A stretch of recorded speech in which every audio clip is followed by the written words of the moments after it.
Pertemukan Gubernur DKI Jakarta Basuki Cahayapurnama alias Ahok dengan Ketua DPRD DKI Prasetyo Edy Marsudi.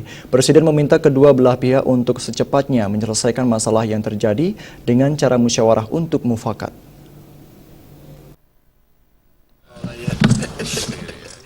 Gubernur DKI Jakarta Basuki Cahayapurnama alias Ahok dengan Ketua DPRD DKI Prasetyo Edy Marsudi dipertemukan oleh Presiden Jokowi di kantor Presiden Jakarta. Pertemuan dilakukan untuk menyelesaikan masalah yang terjadi antara gubernur dengan DPRD DKI. Ada 3 putusan yang disepakati oleh Ahok dan Prasetyo dalam pertemuan ini.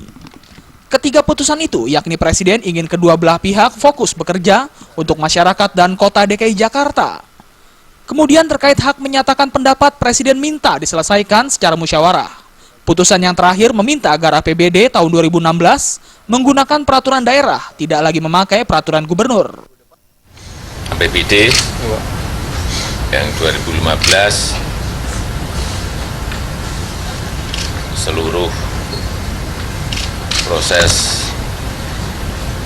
prosesnya harus segera diselesaikan secepat-cepatnya, kemudian langsung bisa kerja, langsung bisa mengirimkan kepada masyarakat program-program yang telah ditentukan.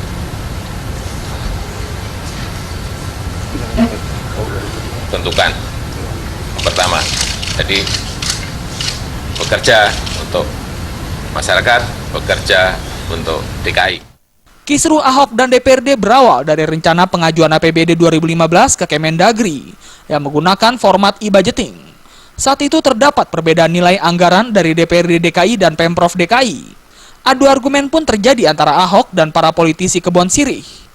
Kisruh berlanjut dengan bergulirnya hak angket di DPRD DKI. Tak puas dengan angket, beberapa anggota DPRD DKI pun meminta untuk diteruskan dengan hak menyatakan pendapat yang berpotensi terjadinya pemakzulan terhadap Ahok. Dari Jakarta, Rifan Alfidian melaporkan. Pemirsa, berikut kita simak perakiraan cuaca sejumlah kota besar di Indonesia berdasarkan informasi BMKG berlaku besok Rabu 15 April 2020.